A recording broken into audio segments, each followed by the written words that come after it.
Greetings, Z Fighters and humans alike. My name is Kwaku Mordred, and today I will be talking about my truth in Sparking Zero and pretty much the entire Dragon Ball Z franchise. And Sparking Zero is only the recent iteration of a long line of mediocrity. While many have been praising Sparking Zero, deservedly so, for its impressive graphics, dynamic combat, and its refreshing modern take on its predecessor, I have some heavy criticisms about the game and its performance so far. Just to get the positives out of the way, the animations are flashy when it comes to the battling sequences and such, shiny and cool. The combat is energetic, dynamic, and in-depth for an arena battle game. It's pretty fun, pretty interactive. I like how I feel when I'm fighting another player and we're both dodging each other's strikes and countering, re-countering, all that. It's really fun. It's really cool. The interactions are pretty much smooth for a day one release and not that many bugs, if there were any. There were a few instances where my ki was getting randomly drained from, I guess, the assist mode or whatever was on when we were trying out different settings. But I'm pretty sure you'll have the rest of the said fanboys, go over all the great things about the game. But now it's not the time to praise it. I actually came here to critique it. So it's really time to cut into the game and its predecessors. So my leading statement of the game is that Dragon Ball Sparking Zero is a lazy cash grab like most of its recent iterations and is far below what I now consider industry standard. Its failures are masked by the brilliant flashy animations, cool transformation, or clash sequences. If you ask me to buy a $70 game, then I'm going to evaluate it as such. And I think the better, more recent Dragon Ball fighting game was their side-scroller Fighter Z. I think that was a pretty fun and interesting take on Dragon Ball Z combat. It plays really well, it looks really good, and I feel like they did that game pretty well by comparison, and this one not so much. With many critiques to get into, I'll lead with my first one. The UI design is terrible and clunky. I can't imagine how many gigabytes alone are consumed on its over or under design menu. It has Goku traveling through sequences to interact with other characters, and it takes up so much screen that it seems like the actual interactive parts of the menu are placed to the side and are an afterthought. They are bland in design and they are not that interesting and almost forgettable if you didn't have to look directly at it to know where you were going. And that's another thing. You hardly see what comes next because the menu is faded out for the next part and you have to do this weird scrolling thing, and sometimes if you're using your analog stick you'll accidentally switch menu segments and it'll just throw you off. So yeah, it was just really clunky, minimal, and not in a good way minimal. It was in a bad way minimal. They didn't put a lot of thought into the actual interactive part of the menu and just slapped on this sequence of cinematics of Goku interacting with characters in the background and stuff. The thing that should have came first is the efficiency of traveling through the UI in the menu. I played on my friend's 60-something inch flat screen high definition TV when he invited me over to play, so it was very annoying to have to focus on the 20% of the screen where the actual menu was, and there was so much else going on the screen. Comparably, something like Persona 5's menu sequences is brilliantly integrated and crafted with some over-design, but you pretty much know where you are, where you're going, where other things are the entire time you're using the Persona 5 menu. A lot of the Sparking Zero menu is currently ambiguous, and you just kind of have to do some shifting around to understand where things are, and it gets very, very clunky very quickly. Hardly anything in the primary menus UI design screams anything Sparking Zero. It just looks like a beta test version of Xenoverse's menu. It doesn't have a unique UI design specific to Sparking Zero. It just looks like a rehash of some of maybe Fighter Z Xenoverse menus, but with a lot less care and attention to detail done to them. It just feels like a poorly reused Xenoverse menus, even though it still had better UI design and currently does as I make this video. Hopefully full release we see much better approach, because as it stands this game is poorly structured.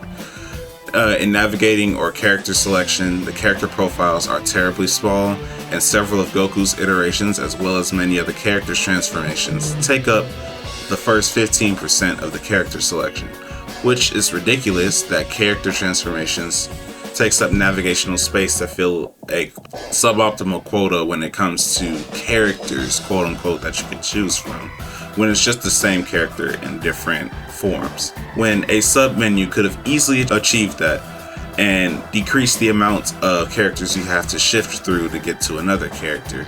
And the UI for the character selection is just a little clunky, because if you press X after selecting a character, it'll do this like long form animation, and then you'll have to back in, back out, back in, back out. And they don't explain that if you press the upper right trigger on your controller, that you can, like, the character you're sitting on will be selected and then you can go to the next character quickly and efficiently. So it's just small things like that that aren't clarified, the language of their button mapping and such, that makes the UI design not intuitive and very lazy in comparison to their other games. Now, I give the UI design 2 out of 10, and it's honestly generous, and it's only 2 out of 10 because of the background sequences of Goku interacting with the characters in the primary menu that gives it that score. There are other fighting games that have done similar things like that, but it's never impeded your ability to navigate the menu efficiently, and you also had sub-menus for characters' alternative versions, whether that be them in different forms, power-ups, or having different abilities. One of my biggest critiques always has been the story. While it's nice to have split scenarios for the sparking episodes and have some what-ifs in there are several other problems holding Toei and company back when they make these games. I've always been a huge critique of the story after the Cell and Buu saga, maybe a little bit of Super 2. The plot points are kind of reused. There are little to no character developments beyond power-ups, and as in-depth as I could go with this, I'll keep it frank. The story is being poorly told, even if it's a rehash of the same story in some instances. Not actually bothering to animate the sequences, some of the short sequences and voice acting, all of the content, when you could literally reuse sound bites. It's just insane, because you're asking us to pay $70 for a game where you don't even take the time to voice act everything part of the main episodes that take place, what if or otherwise. The narrative isn't that innovative or different from what's already been imagined or done, and the choice-making system isn't utilized as much or isn't really that important, nor does it have much effect on the story, and it's just it just seems like an afterthought to give the illusion of choice or that you're making some sort of difference in the story. The story plays out like a visual novel with very minimal animations here and there. Some scenes are outright not voice acted. A lot of voice lines for the game just feel like plug and play and just literal repeats from what we already hear from previous games. Not that much of a gripe, could argue, because saves them money. What else could they do, right? They could come up with a new storyline for the new games that at least One Piece does when they make new games. They create unique storylines and they have fun with it. They don't always like stick to the same formula, and I think that's a really strong standpoint that like those games have, even though I choose not to purchase and play them. It's just, in comparison to all of the other games that have been released recently, it's just the way they tell the story in Sparking Zero is not, it makes you want to skip it. And even when you have to skip several segments of the same story, and then it pushes you into the next segment of the story that you have to skip. The skipping button is very clunky. You have to hold it. It's just sad, because this is a billion-dollar franchise that plans to resell you music that should have already been included in the game, or should have been free, or included in the purchase of one of the pre-order deals. They want $15 per music pack, and then they need to create a narrative. If you want to charge me $15 for a music pack, then you need to make it worthwhile. Like, you need to make your narratives worthwhile, like sitting through, rewatching, like even if I've already seen it 100 times. Like, if you're gonna show me the same thing 100 times, do something to spice it up or make it worthwhile, because 9 times out of 10 most DBZ players are going to skip a story. I'm willing to bet that 90% of players just skip a story they've already seen, anything from Z all the way up to the end of Super. By comparison, a free video game, a free gacha game called Wuthering Waves, released earlier this year, and that has better storytelling delivery, much better animations, much better character quality, and character modeling, and love put into it, and it's a free game. You don't have to put a dime into Wuthering Waves.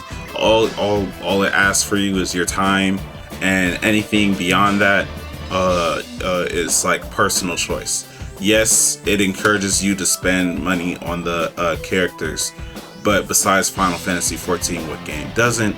And Wuthering Waves isn't like most gacha games at current, where the new character just overpowers the last one. No, what they do is they make each character unique and interesting to play. They give each character a unique and dynamic mechanic to play around, and you could potentially still obtain those characters for free without spending a dime. It's all a game of chance after all, and you don't need the best of the best to make the game work. It's a really fun game for free, and by comparison, you have this $70 game, Sparking Zero, that has lackluster animations when it comes to cutscenes, and some of the actual fighting like scenes and animations are clunky here or there too.